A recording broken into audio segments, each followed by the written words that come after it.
السلام علیکم دوستو، آج کی کہانی کا نام ہے باپ کی دعا قسمت بدلنے والی طاقت۔ یہ ایک ایسے نوجوان کی داستان ہے جس کی زندگی آسائشوں سے بالکل خالی تھی۔ وہ ہمیشہ معاشی تنگی کا شکار رہتا، دن بھر محنت کرتا اور جو کچھ کماتا وہ اپنے بوڑھے والد کے ہاتھ پر لا کر رکھ دیتا۔ اس کا ایک خوبصورت معمول تھا، وہ اپنی کمائی والد کے سامنے رکھی میز پر رکھ دیتا، کبھی براہ راست ہاتھ میں نہ دیتا۔ اس کا خیال تھا کہ اگر وہ خود رقم والد کو دے گا تو والد کو ہاتھ بڑھانا پڑے گا اور وہ اسے اپنے والد کی شان کے خلاف سمجھتا تھا۔ یہ اس کے دل میں موجود احترام اور محبت کا انداز تھا۔ جب بھی وہ اپنی کمائی لا کر رکھتا، اس کے والد کی زبان سے ایک دعا ضرور نکلتی، اللہم رب العالمین، میرے بیٹے کو قرآن کریم سکھا دے اور اسے قرآن کریم کا عالم بنا دے۔ نوجوان کی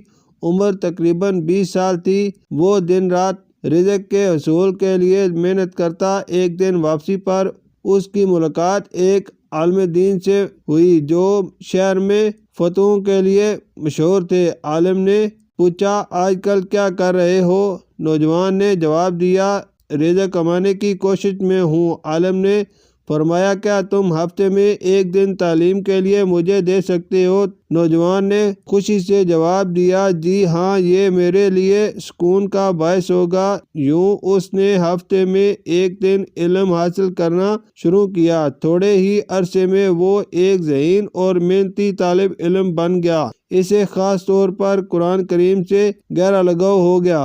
وقت گزرتا گیا، اس نے BA کیا، پھر MA مکمل کیا۔ والد کی دعائیں رنگ لا رہی تھی۔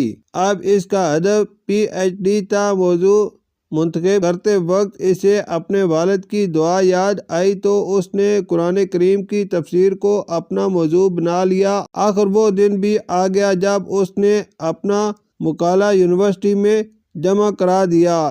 امتحان کا دن آیا، جیوری سامنے بیٹھی تھی۔ جب اس نے نظر اٹھا کر دیکھا تو حیران رہ گیا۔ جیوری میں وہی استاد بھی موجود تھے جنہوں نے اسے علم کی راہ دکھائی تھی۔ عام طور پر ایسے امتحانات میں طویل سوال و جواب ہوتے ہیں، مگر یہاں منظر کچھ اور تھا۔ اس کے استاد کھڑے ہوئے، اس کا ہاتھ پکڑا اور حاضرین سے کہا، میں نے شروع سے اس نوجوان میں علم کا شوق دیکھا ہے۔